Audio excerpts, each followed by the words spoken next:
Begin by adding a bit of buttercream to your cake base.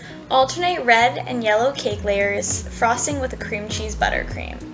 Use an offset spatula to smooth the frosting and stack the layers evenly. The full recipe for this cake base and frosting can be found on Chelsweets.com. Once the layers are stacked, make sure they're nice and level using your cake bench, and then apply a thin layer of frosting, which is also called a crumb coat. Once the cake is fully covered, chill the cake in the fridge or freezer until the frosting is firm to the touch. Next, apply a second, thicker layer of frosting using the same techniques with your offset spatula and bench scraper. To see an in-depth tutorial on how to frost a cake with perfectly smooth sides, you can click the link above in the right corner.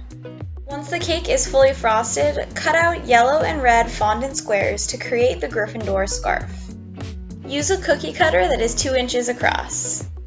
To cover my 8-inch cake rounds, I needed 5 yellow squares and 5 red squares. Using a tiny bit of water, moisten the back of each square and alternate red and yellow squares around the cake base. Smooth using a fondant smoother. Once you're 3/4 around the cake, use a larger red rectangle to be the end of the scarf. Add red and yellow circles to the edge of the scarf and bits of fringe. Once the scarf is fully on, prepare the other cake decorations. Using melted Tootsie Rolls that have been melted for roughly 30 seconds, and use a flexible spatula to mold them together. Once they've cooled and you're able to handle them, roll them out into the shape of a wand. Shape the wand around a wooden dowel to ensure that it keeps its shape.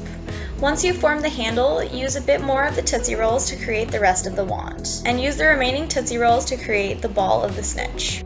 Using a fondant tool or the edge of a dull knife, create lines into the wand to look like wood grain. Next, make Harry's glasses.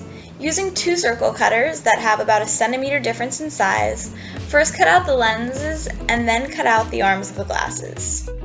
Once both parts are prepared, place on parchment paper to allow them to dry.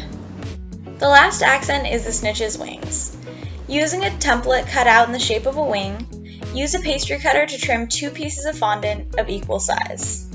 Using the same tool as before, add lines on the wings and trim out the edges to give them a bit more depth. Insert toothpicks into the base of the wing and allow it to dry.